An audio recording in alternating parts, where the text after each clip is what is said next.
I have two puzzles to show you guys. This one here, which is a simple pawn ending that will hurt your brain. And then this one right here, we have the knight, bishop, and rook against the two rooks. That's going to be fun as well. Let's start with this one. It's white to play and win.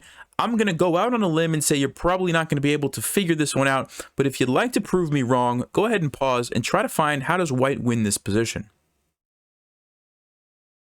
All right, well, if you had a chance to look at that, we obviously have the two pawns against the two pawns, but we have this passed pawn, which is kind of like a decoy for the black king. If we push it, black's going to have to go and take the pawn. And when I first looked at this, I thought to myself, okay, I'm going to push the pawn, black's going to go get it, and I'm going to simply take the pawns, and it's going to be an easy win. So I take here, black goes here, I come over here, I take this, I have my extra pawn. Looks like it should be a win, right?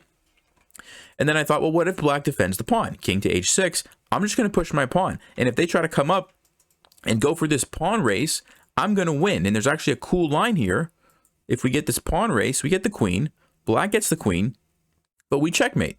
Game is over. Black doesn't get a chance to use their queen. So that looks pretty good, right? But there's a problem, and here's the problem. After takes, I go over. Black plays the clever move g4.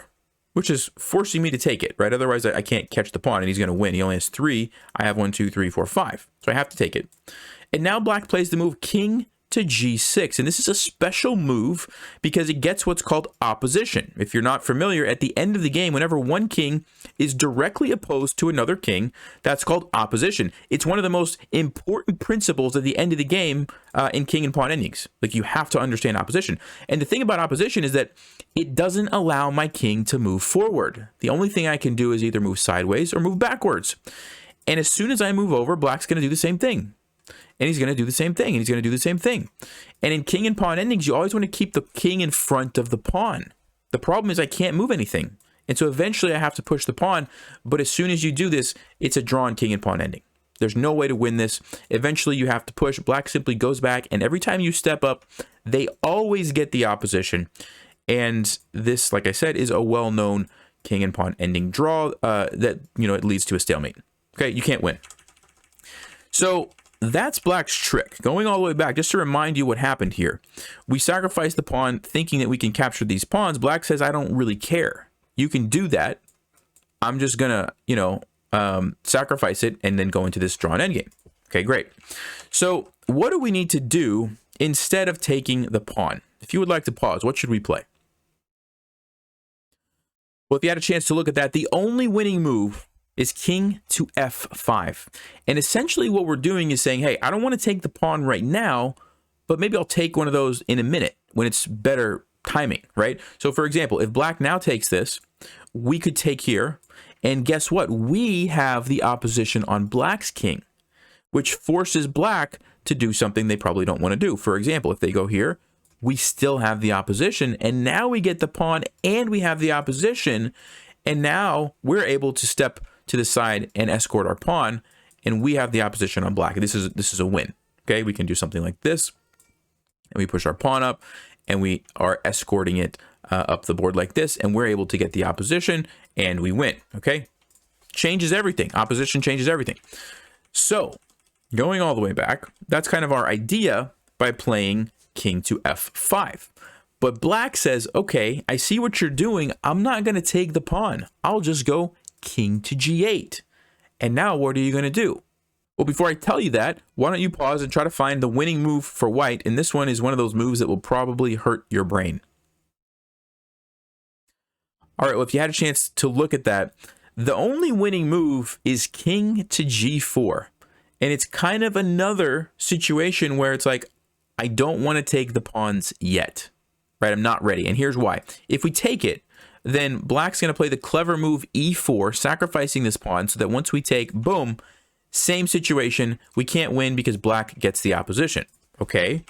And then if we take the other pawn, black is going to now take us. And if we try to go for this race, black's pawn is right here. If we try to come over, black's going to simply, again, play king to f7. And even though we get the pawn, black comes up, and now our king is too far from our pawn. We have to go back like this. And this is ultimately, again, a drawn ending because black gets the opposition. Okay, so it's very, Very tricky, very tricky. But the point is we can't take either of those pawns. So after black plays here, king to g4 puts the ball back in black's court and says, what are you going to do now? You have to do something, right? Now, if they take us, then we take, and this is kind of what I showed you before, we have the opposition, and again, we come over here, we take the pawn, and we win, right? Pretty straightforward. So you might be thinking, well, if black is smart, aren't they just going to move back to f7 again and say, okay, what are you going to do? If you go back to f5, I'm just going to keep repeating the position. What can we do? So now we take the pawn, because now watch what happens. If they take us, we come over, they come over, we take, they come over, and look at the difference. It's a very subtle difference, but the pawn is 2 spaces, or I should say 2 ranks behind our king. That's crucial, because now, even though it looks like black has the opposition, we have a clever move up our sleeve. What is it? That's right. We don't move the king. We push the pawn, and we create opposition for ourselves by using our pawn as to waste a move, essentially. And black's like, oh, now I have to move, and they lose, right? We can come up, escort the pawn like I showed you before. So it's super tricky, but that little detail actually really helps us, okay? Now, the other part of that, let's see, where were we? So king, let's see. I'm actually forgetting what I just mentioned. So if the king takes, we take. The other part of that is if they push e4, we take. And again, same thing, we get the opposition. Okay, that's the other line I wanted to show you. All right, cool. So black says, okay, I'm not going to take. I'll go to f7. Now we take.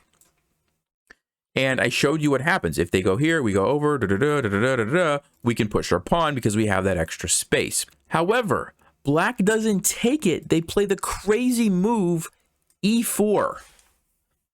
Before I say anything, what would you play in this position if you're playing as white? Go ahead and take a minute. All right, well, if you had a chance to look at that, I'm going to go out on a limb and say most of you said you'd probably take the pawn.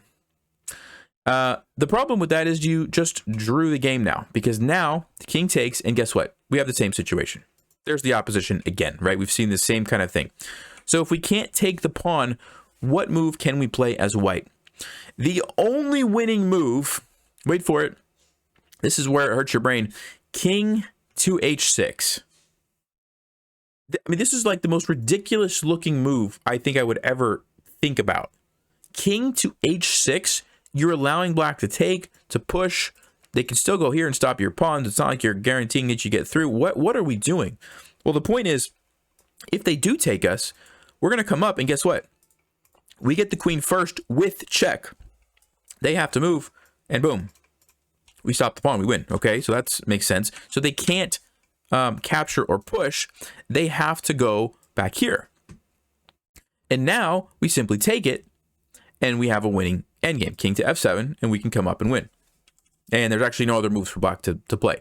So, and so the only way to win this endgame, just to recap, was to do this little dance. So you sacrifice the pawn, you go to f5, you go to g4, then you take it, and then you go to h6. And that was how you win. I mean, it's crazy, right? You think there's only a couple of pawns and some kings. What could possibly be so complicated? It's absolutely ridiculous. All right, let's go to the next position. It's white to play and win. See if you can find white's winning move. All right, well, if you had a chance to look at that, black has 2 rooks. We do have the knight and the bishop. They're kind of putting some in a weird position. But the nice thing for white is that black's king is stuck on the edge of the board. And so the way we take advantage of that is rook to h1, lining up, threatening to move our knight and deliver the checkmate. Black doesn't have any good checks on our king. You can't go here. You can't go here because of the knight and the bishop. So black's only move to stop this, well, I should mention, if they try to run away like this, this is simply checkmate because the knight controls. So the only move for black is rook to h3. Okay, they have to block off that. And now we, actually, before I tell you, what should we play here as white? All right, well, if you had a chance to look at that, bishop to d7 is the move. It's just a kind of calm, relaxed move. We just bring the bishop back, attack the rook, right? And the reason we're doing that, you will see in just a second. So we attack the rook, and black says, okay, they have to move. It doesn't really matter, either h4 or h5. It's going to transpose. Let's just say h5. What's the winning move for white now? Well, if you had a chance to look at that, the move is knight to g4, and we're threatening the rook, lining up on the king. But you might be thinking, wait a second, aren't we just losing our rook? And we are. And the point is that if black takes this, bishop to f5 is checkmate. It's just checkmate. Look at that. It's pretty cool. Black has 2 rooks and a king, and they can't do anything. So black doesn't want to take it. They can't move the rook away because it's pinned. They can't move it anywhere. We just take it, and it's checkmate. What do? They play rook to f8 check, so that once we take, they've created an escape square for their king, and now they take our rook. Because before we had checkmate, and now it's no longer checkmate. They just run into the corner. So this is the position. It's white to play and win. How do we win with only a knight and a bishop against a rook? Well, if you had a chance to look at that, the winning move is knight to e5. And the point is, if you look carefully, black's king is still stuck in the corner, and we would like to deliver checkmate on f7. And black's rook actually can't stop us from doing that. Actually, that's not true. It can. The only way the rook can stop us from going to f7 is if it goes to h7, trying to sacrifice. But now we play knight to g6, checkmate. And any other rook move, let's just say here, we simply play knight to f7. So you get this really interesting checkmate that black cannot stop because the king is just in a bad position and the rook didn't have any other options. Fascinating endgame position. Congratulations if you found that one. I hope you enjoyed those and maybe learned a thing or two as well. As always, stay sharp, play smart, and take care.